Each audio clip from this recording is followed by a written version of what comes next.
प्यारे दोस्तों नमस्कार। गुरुजी नीरज स्टडी चैनल में आपका बहुत बहुत स्वागत है।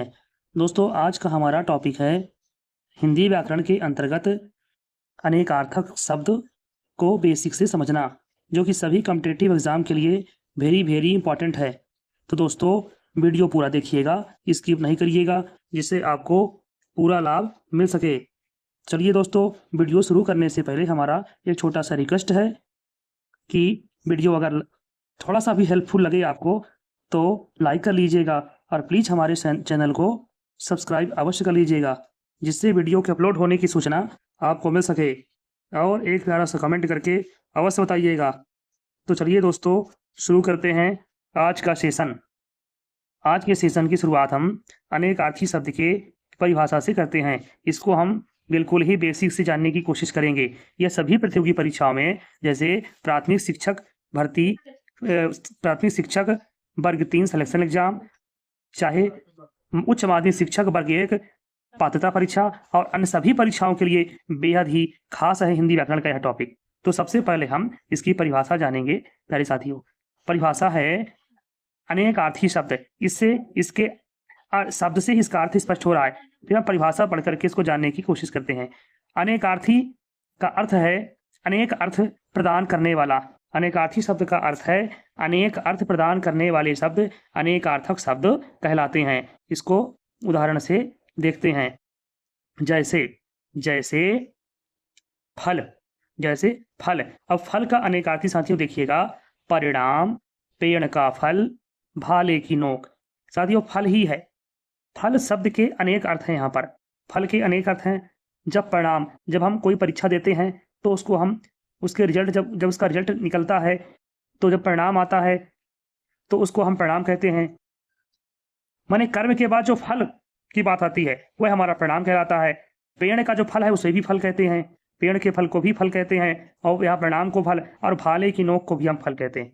प्यारे साथियों, हम प्रतियोगी परीक्षाओं में पूछे जाने वाले महत्वपूर्ण अनेकार्थक शब्दों का एक संग्रह लेकर के आए हैं। चलिए इनको हम समझते हैं इनके सभी उदाहरणों से। सबसे पहले हम मित्र का देखते हैं। मित्र का जो अनेकार्थी शब्द है सखा और सूर। सखा को भी मित्र और सूर को भी मित्र है। मित्र मित्र शब्द एक ही है, पर उसके स्थिति के अनुसार, परिस्थिति के अनुसार उसके अर्थ अलग अलग हैं।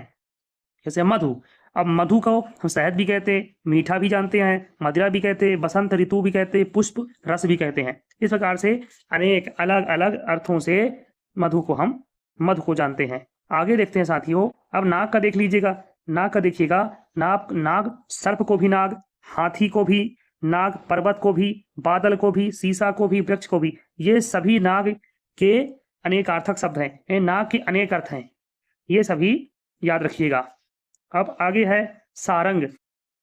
सारंग का अनेकार्थक शब्द स्त्री, फिर आंचल, यहाँ पे सिंह, हिरण, एकराग, भ्रमर और कामदेव, ये सभी हैं इसके अनेकार्थक शब्द। आगे देखते हैं, और भी हैं इसके सारंग के।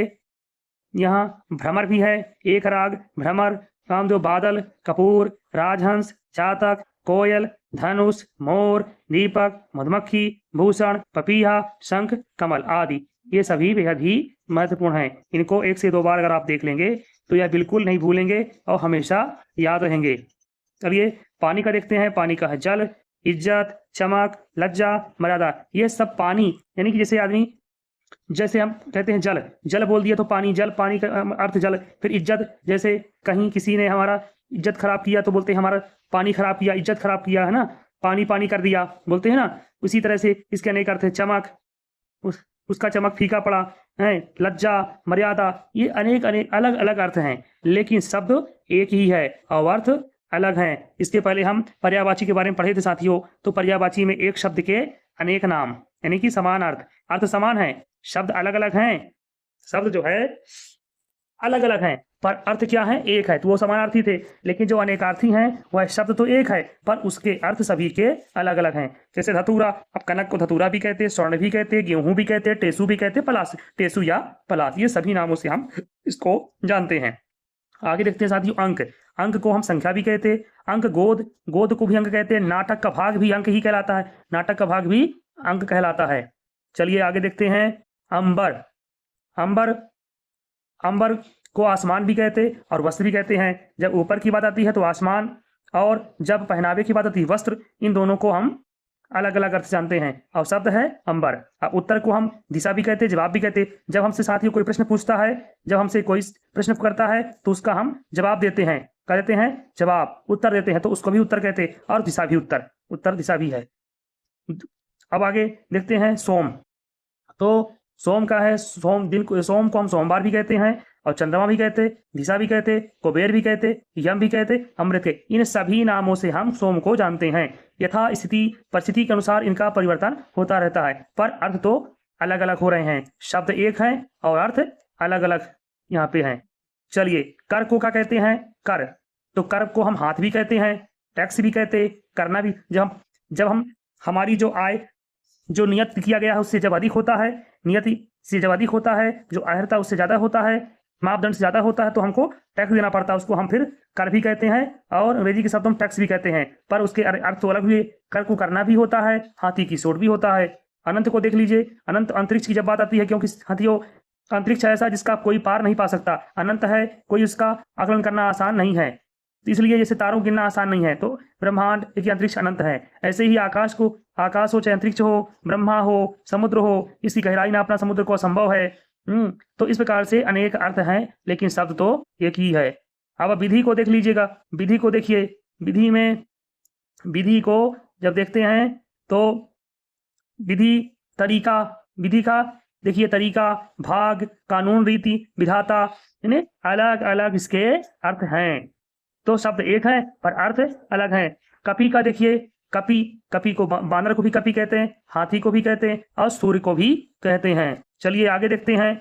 ये बहुत ही महत्वपूर्ण हम अनेकार्थी शब्दों को लिए हैं इस सेशन में साथियों। इसको विशेष रूप से अच्छे से समझने की कोशिश कीजिएगा और ध्यान रखिएगा, ये परीक्षा में इसमें से प्रश्न आना ही, मतलब आना तय है, मैंने आता ही है, इसलिए हमको इसको स्किप नहीं करना है, इसको अच्छे से समझने की कोशिश करना। हरि का देखते हैं साथियों, हरि को विष्णु भी कहते हैं, वानर भी, सूर्य भी, घोड़ा भी, हाथी भी, कामदेव भी, यानी हरि के ये अनेक अर्थ हैं। ये शब्द हैं, अनेक अर्थ हैं। शब्द हरि भी यथास्थिति हम बोलते हैं, पर इसके अनेक अर्थ हैं।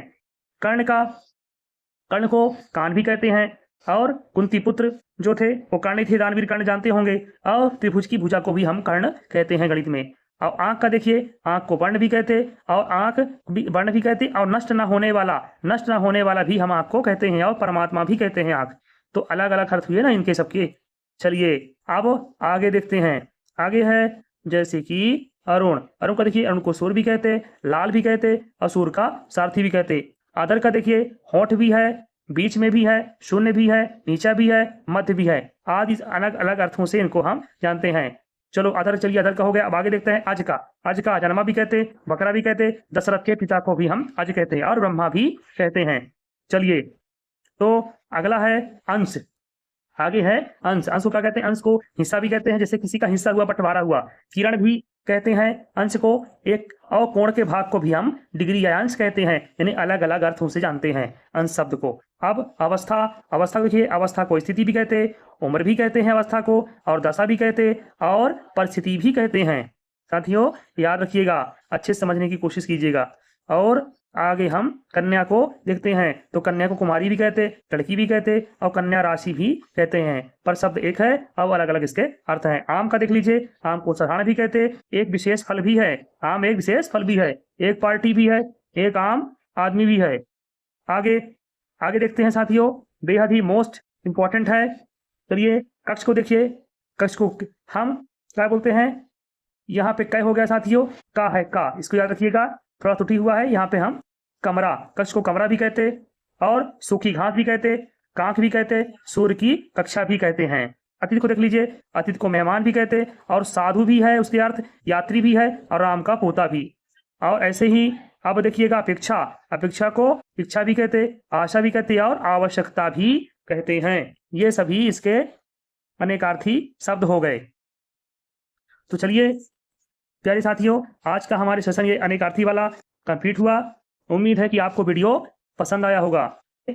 वीडियो कैसी लगी साथियों, एक प्यारा सा कमेंट करके जरूर बताइएगा, और हमारे चैनल को प्लीज सब्सक्राइब अवश्य कर लीजिएगा, और लाइक कर लीजिएगा, वीडियो को लाइक कर लीजिएगा, तथा अपने दोस्तों को शेयर भी करिएगा, और ताकि ज़रूरतमंद लोगों की सहायता भी हो सके। तो चलिए प्यारे दोस्तों, आपसे हमारी मुलाकात अगली वीडियो में होगी। तब तक के लिए धन्यवाद। जय हिंद, वंदे मातरम।